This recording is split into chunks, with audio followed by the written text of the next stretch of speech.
with comedian David Boyle, and I'm quitting alcohol. So shit is about to get real fucking hectic here. It's only really just begun. Nothing has actually started yet, but tensions are rising and I'm getting yelled at. I shouldn't be getting yelled at for all the bullshit Indian traditions they have to do. They have to give saris, they have to invite like a certain amount of people, they have to, like, there's a lot of fucking bullshit. But anyway, it all kicks off on Sunday with the turmeric ceremony. That fucking ceremony where they bash the fuck out of the turmeric and they smear the bride and the groom in turmeric. I had to go through that as well. It's actually pretty fun if you're wearing a t-shirt and you're fat. It's actually in my wedding video for the $20 fucking Patreon subscribers if you want to fucking see that. The whole wedding's in there and we're about to go through it fucking again. So the turmeric ceremony's on Sunday and then I think it's on Tuesday or Wednesday we fucking burn off to Chennai. A day before everyone else gets there, we have to do whatever the fuck we have to do. I don't know.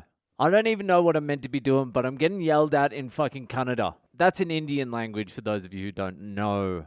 So we're in Chennai, whatever day it is. I don't know. I'm just going with the flow. And the wedding goes for 3 days. They've managed to cram the whole wedding into 3 days. Usually it goes for 5 to 7 days. So those 3 days are going to be fucking hectic.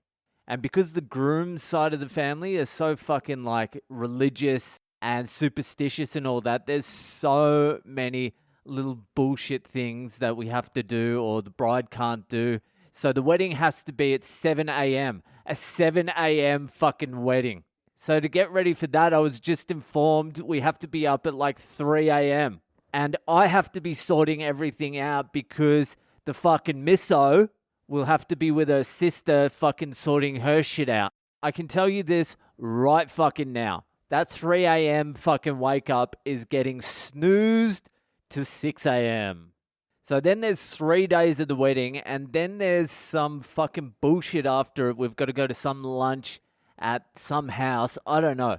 And then there's a day off and then the next day we're doing a fucking lunch with all the people from the hospital they work at, so all the nurses and all that fucking shit. God bless nurses though, they're heroes and I've always had a special relationship with nurses. So anyway, that is fucking, I don't know what days these are landing on. I don't really give a shit either. Then after that, we head back to Bangalore and they're going to have a wedding reception here and some other event, which is just as big as a fucking wedding as well. So there's kind of like 2 weddings. So when we get back here, it's going to be fucking still hectic because I think there's like 5 days to prepare for the reception here. So that's fine. Whatever. That will take us to probably like the 20th of September. Then I thought it was going to be relaxed time after that. I was telling my wife just a couple of days ago, I'm like, I don't give a fuck what anyone says after this goddamn fucking wedding. I'm doing my own thing. Or we are doing our own thing. We're going to Nepal. I'm going to base camp. I'm fucking skydiving. I don't give a shit. I'm just going out there and I'm going to live my life again. Well, that is now on hold for another fucking however long. So that takes us up to like the 20th. And then the 30th of September is my daughter's first birthday. How the fuck she is turning 1 already, I do not know where that time went. But she's turning 1 at the end of the month. But because it's India, that isn't just like a baby turns 1, you have a cake, and that's it. No, there's fucking pujas to be had and ceremonies to be done. So we've got to go out to this place called Kolar, where my father-in-law grew up, and we've got to go up to the top of some hill, some sacred hill, and we've got to sacrifice a goat and a chicken. And I'm not even trying to be funny there. We're sacrificing a goat and a chicken, and then we're going to have lunch on the top of the hill. We're going to eat the goat and the chicken. We're not just sacrificing it, kicking it in the head and rolling it down the hill. We're going to eat the shit, but still, the only way I like my goat is being put into a plastic bag by a Muslim guy with no glove. I don't want to see it die. They did some sacrifice for my son when he was here, not his first birthday, something else. I can't remember what it was because I didn't fucking watch it, but it was definitely a chicken, and I think it may have been a baby goat. I wish I was making this up. So we're going to the top of some fucking sacred hill, killing some shit for my daughter's first birthday. But that's not it. There's still more.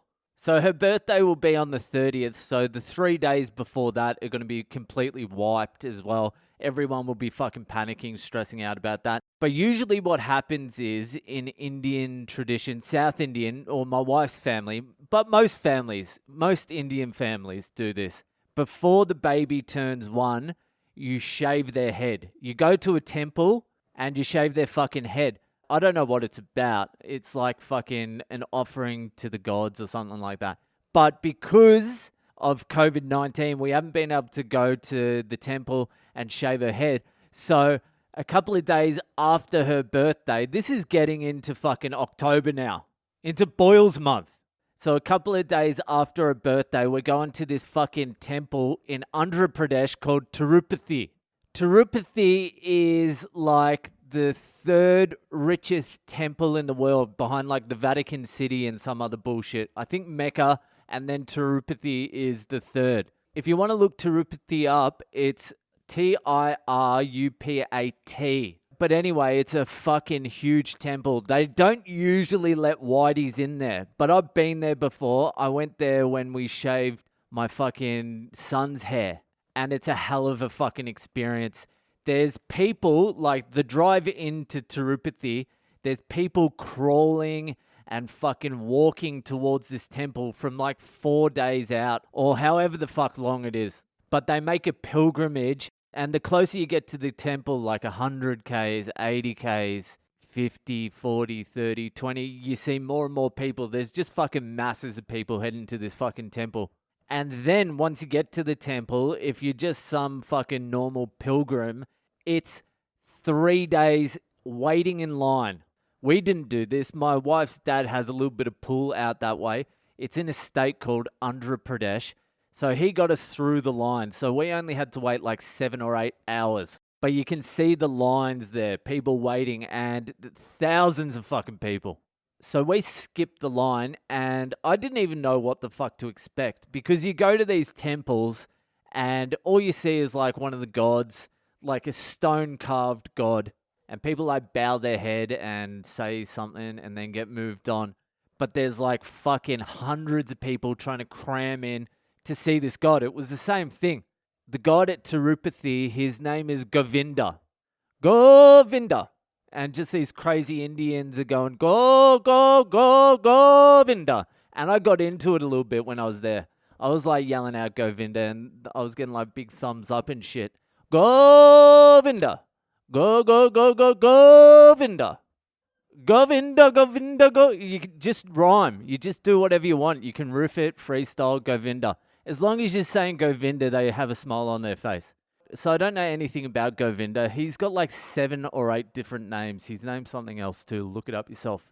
So we get pushed through this line, but there's like police guiding us, and the police are talking to the fucking Brahmin priest saying, let these guys have a little look. So we're right at the back of the line, and we just wait for this crowd to die down. And I swear to God, because there's so many people trying to see this fucking god, they get like a 2.5 second look before someone pushes them out of the way so the next person can look. So you're talking like a 15-day fucking pilgrimage out there, then a 3-day wait in line for a 2.5 second look at the god. Not even that for some people. But we were right at the back of the line, so the crowd cleared, and then we went up, and I got to stare at this Govinda god for like, let's say 45 seconds before we got pushed.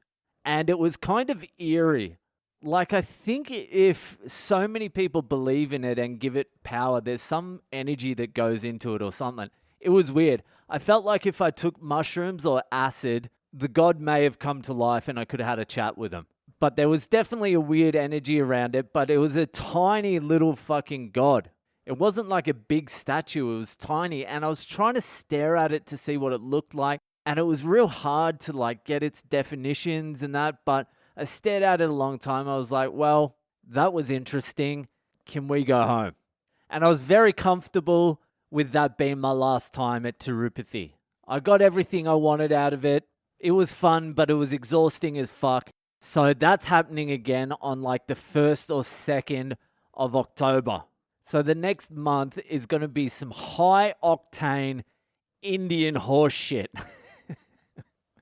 I like it though. I like getting into it, but I could easily skip 98% of it. I'm going to be filming as much as I can. I'll be throwing it up on Instagram and YouTube. So subscribe to the YouTube channel. It's Boyle Comedy. I've also got that Taylor fucking little thing coming up. I think it sucks. Whenever I do these vlog bullshit things, I think they fucking suck. So I always hesitate to put them up. It's been ready for like 2 or 3 days. So I'll put that up tonight at some point. That will do for tonight. If you're enjoying the podcast, share it around with your friends and I'll see ya the fuck later.